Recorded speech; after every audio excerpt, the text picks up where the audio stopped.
Udhëheqës të luftës së ushtrisë ligjitare të Kosovës, i nderuar kryetari i komunës zoti Tota, i nderuar komandanti i brigadës 128 Rushdi Saramati, i nderuar përfaqësues kryetari i veteranëve të luftës, të nderuar të gjithë ju, pjesëmarrës këtu që keni ardhur të nderojmë këtë ngjarje, këtë datë të lavdishme, të rëndësishme dhe të veçantë për popullin tonë. Kur jemi këtu të ky lapidar, është një simbolik mes kufirit shqiptar që bashkon dy trojet tona të lira tashmë. Kur jemi këtu pranë këtij lapidari, kujtojmë 32 dëshmorët të ram të brigadës 128, po njëkohësisht kujtojmë 6 dëshmorët e ram në këtë ditë, në këtë datë.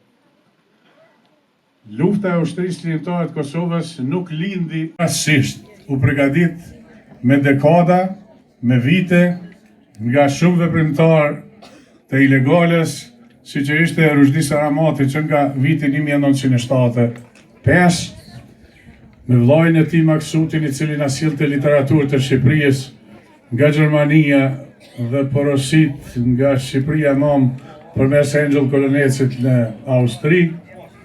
Lufta ishte përgatitur bashkarisht me Shqipërinë. Ne kem dy pozicione tonat në raport me Shqipërinë.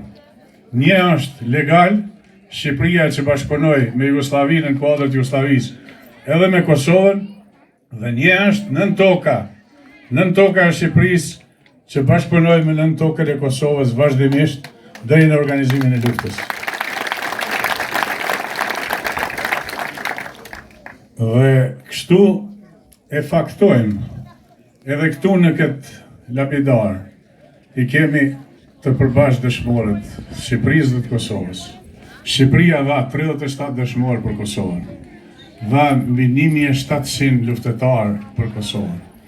Lufta jonë ishte përbashkë luftë kombëtare. Sado disa që mendonin të thonin po e mbrojmë pragun e shtëpisë. Nuk ishte ndritësara pej kavaje të mbrojt pragun e shtëpisë. As Astrid Suli prej Kuqove të mbrojt pragun e shtëpisë, po mbron të atë dhënë. Dhe lufta për atë dhënë është detyrim i patjetërsueshëm i çdo brezi, edhe sot, mas 28 viteve, kur ne jetojmë të lirë, kem nevojë me mbrojt Kosovën nga ata që po e çmontojnë.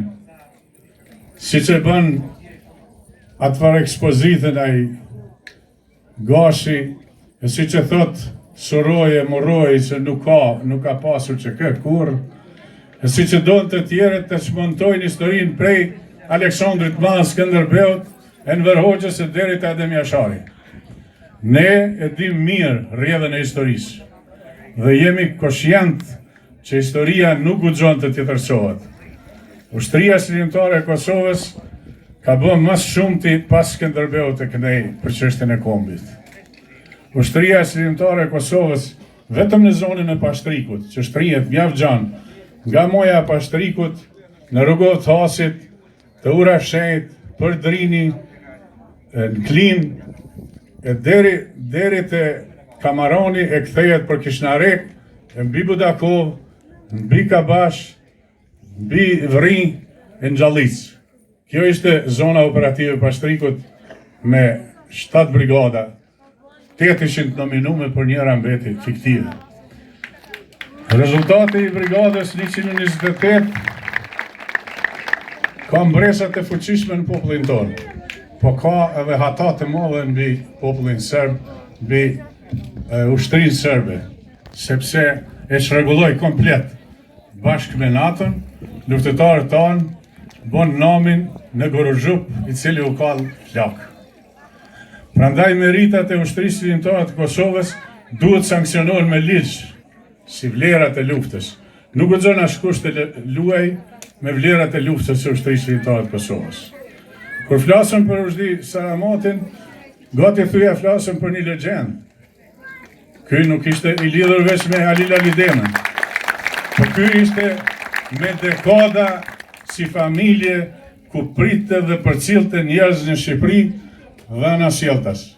Të gjithë udhëheqja e shtabit përgjithshëm, edhe unë vetë kom pas rast, kemi kaluar nëpërmes durve të Rushdi Saramotit, i cili na ka përcjell në vitet e ndryshme, duke filluar në 88 e deri në fund luftës. Rushdiu ka pas gjithmonë rreth vete 200 dhe 300 njerëz të organizuar, të gatshëm për mi fut në aksion çdo rast. Dhe kështu në operacionin Shigjeta u futën edhe të Fetreshi në brigadën 128 të Rushdi Saramotit. Dhe kjo brigadë ishte më suksesshme dhe pat efektin e madh se kufiri shqiptar u thyej. Para botës kishte efekt madh, edhe para ushtrisë sinjtare të Kosovës kishte moral të madh. Po para miqve i gjunjëzoi dhe i frustroi ata nga friga se hyri Shqipëria në luftë dhe kufiri u prish shqiptar. Edhe Kosharja, edhe Shigjeta ishin dy operacione të cilat kishin marrën sadopak mësim nga operacioni i koduar shpërthimi që kishte dhënë urdhër Enver Hoxha në vitin 1982. Kum pas rast ta shoh në detaje këtë operacion. Prandaj nuk guxojmë të humbim asnjë vlerë ato që janë konë ashtu siç janë konë, këto që janë kështu siç janë. Jo ta tjetërsojmë historinë për hir të tjerëve, për hir të asaj të përshtatemi politikës, jo na vjen një grusht vota, jo na vjen pak pushtet.